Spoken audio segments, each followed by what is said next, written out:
Naku, sa sobrang tagal na nito, baka may lumot na sa loob.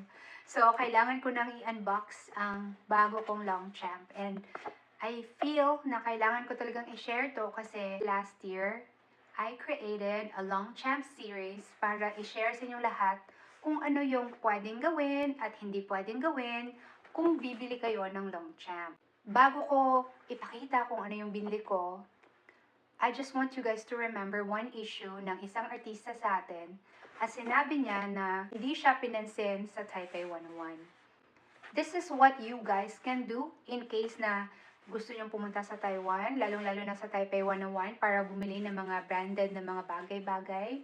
It's best for you guys to inquire sa Taipei 101 page and then they can refer you sa brand na gusto mo and then you can have an appointment. Kasi dito kasi sa Taiwan, since alam niyo na yan, sa survey, maraming mga may kaya dito. So, pumupunta lang sila sa store, they know what to buy, and then they buy it. Hindi talaga po uso dito yung kultura sa atin na pupunta ka sa store, tapos i-assist ka, pa isa-isa kung ano ba talagang gusto mo, tapos from all those items sa kakapipili. Dito kasi, yung napansin ko sa mga kaibigan ko, they know what to buy. So that's also my style.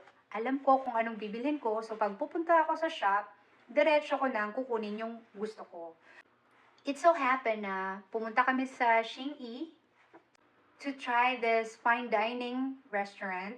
Tapos, napadaan ako sa Longchamp and meron ako nakita na gusto ko talaga. So, instead of going back to Tianmu, dun ko na lang binili. And, before po ako bibili pala ng bag, chinecheck ko muna kung okay ba yung kulay. So, example, may mga kulay kasi ng bag na sabi nila, hindi siya masyadong lucky or hindi siya masyadong nagbibigay ng blessing dahil sa kulay niya, nawawala yung blessing mo. And then, the advantage sa Taipei 101 na Longchamp, diretso, pwede ka magpa-print ng name mo or in other words, magpapa-hot stamp ka. So, let's get back to the issue na hindi ka pinansin. Alam niyo po, first step talaga, itong Longchamp nga, hindi nga siya luxury brand, but I still have an appointment para dire-diretso yung pag-assist sa akin ng mga Longchamp staffs. Lalong-lalo na, mahilig ako magpa-hot stamp talaga or magpa-print ng name ko. I think it's important to know the culture kung saan ka bibili ng luxury brands.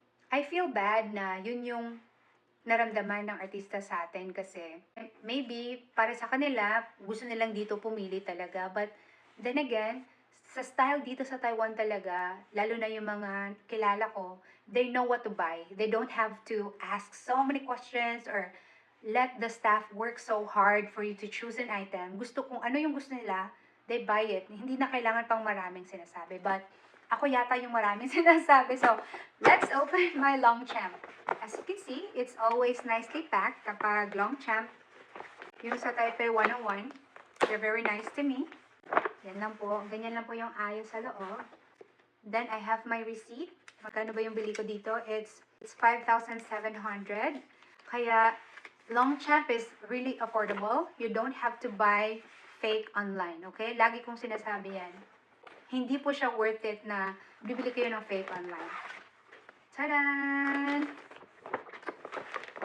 Okay, wala na. It's empty. Let's put it aside. So, what did I buy? Let's open it. Yay! Tadaan! And I promise po, I'm gonna make another Longchamp series. Tapos, papakita ko po sa inyo yung Longchamp na nakolect ko na so far. And as you open it, if you research, maganda po yung kulay brown para sa isang bag. And then this is medium size. So next video, I will show you the difference ng medium at saka small. And I have another thing to show you guys. Kasi hindi ko talaga siya in-unbox not until nakuha ko na yung organizer ko para sa bag na to. Finally, andito na siya. At magkasing kulay pa sila. So, I really love to organize bags. Honestly, meron po akong aaninin sa inyo lahat. Meron po akong konting parang, hindi naman sakit, but meron akong requirement kapag bag. gusto ko talaga sa bag, dapat parehas lahat. So, my first collection was an Aboriginal bag dito sa Taiwan. Kaya lang, na-stop na yung series nila. Kaya, nag-stop na rin ako. Sayang, di ba? But, I'll show you. Maybe, sa podcast ko, I'll show you yung bag na yun. Okay, this is it. And let's put this one in.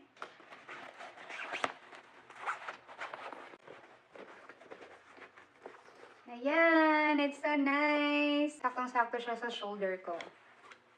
Especially magsa-summer na, I have to bring umbrella, I have to bring so many stuffs with me, my fan and all that. So, hindi na siya masikip compared sa small size na bag. Although the small size can have a lot of stuffs inside, but still, it's so nice to have a medium-sized bag.